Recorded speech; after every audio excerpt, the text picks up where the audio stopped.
Hi, I'm Mike Jung. I'm here with Icon Pro Audio, and this is Sound Service TV 2018 Superbooth.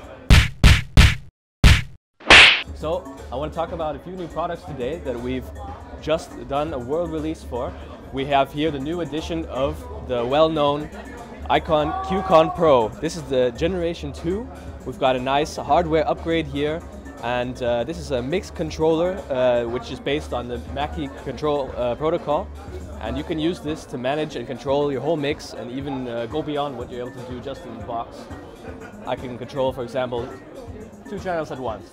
You need a controller to do that. This is a motor fader system, so I can jump up banks up and down, and I can mix my whole session with this. This is expandable with the expansion unit up to 32 channels at once. Here I've got familiar controls like a mixing console. I can select the current channel that I'm using on in DAW. Here I've got mute and solo functions, and I've got some nice lighted visual feedback to go along with this. Up here I've got some metal virtual fader pots, and these can be used for multiple functions. Right now I'm controlling pan here, so see I can control pan, and this is multiple color display to go along with that, so I can see it's going to turn purple if I'm in the middle. Very handy. Up here on my display I also see the exact pan values at the moment, or if I change the fader value, now I'm seeing the volume setting. So what else can I do with the virtual knobs? Over here in the master section of the QCon Pro G2, I have a full transport control. Here I can navigate through my project here with the jog wheel. I can turn on scrub and scrub and hear audio. Here I can control playback, recording, looping, changing playback speed. So you've got a lot of controls right under your fingers that you normally would have to do several clicks or fumble around a little bit just in your PC system. Some other things to mention about the QCon Pro Generation 2. We've got here a visual feedback meter system, so we've got a nice slow RMS type feedback, so we can quickly get to terms with where our channels are, aside from being able to see the names of the channels at the top on the display. Also up here we've got a very professional style timecode display here. So here if I'm scrolling through, we can see our exact position without having to use up extra space on our display for a timecode. These are the virtual knob assignments that I was talking about. Right now we've got pan mode selected. That means the knobs at the top of each channel are controlling the pan or surround setup. If I change to EQ mode, I can select the channel, and then I'm going to press EQ. And now you can see on the display up here, I've just enabled the EQ on the selected channel. Here I've got the settings for the EQ, so I can adjust. For example, I can adjust the peak of that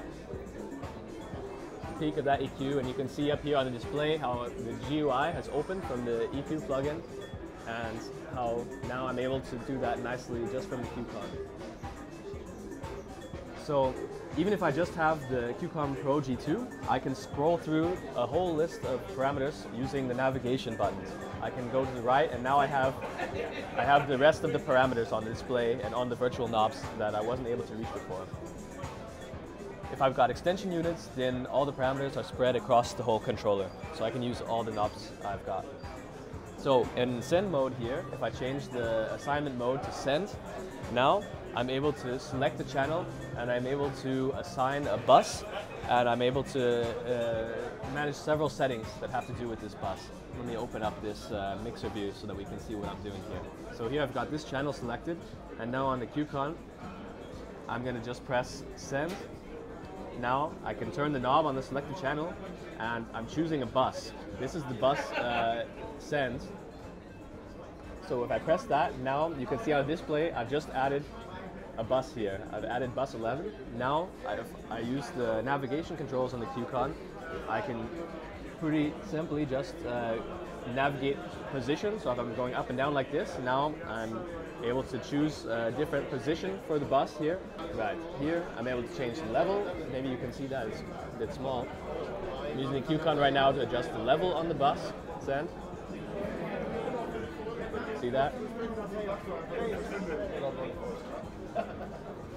Yeah, so you've got quite a lot of functionality on your fingertips. If I use the plugin control, then I'm able to add a plugin of my choice to a selected channel. So I start turning through with the knob, and you can see I'm scrolling through all the plugins I have on my system. So yeah, let's add here a classic Logic compressor. Now it's opened up, and I can see the GUI has opened up in my DAW, and now I can also control the parameters directly from the QCon. Here on the display, I see my parameters, and I can use the virtual knobs now to adjust the attack and release and ratio and threshold of this cymbal compressor. So you can do that with any plugin, and then you've got all the parameters all across the virtual knobs. So a lot of control, and yeah, we're very happy to announce the release.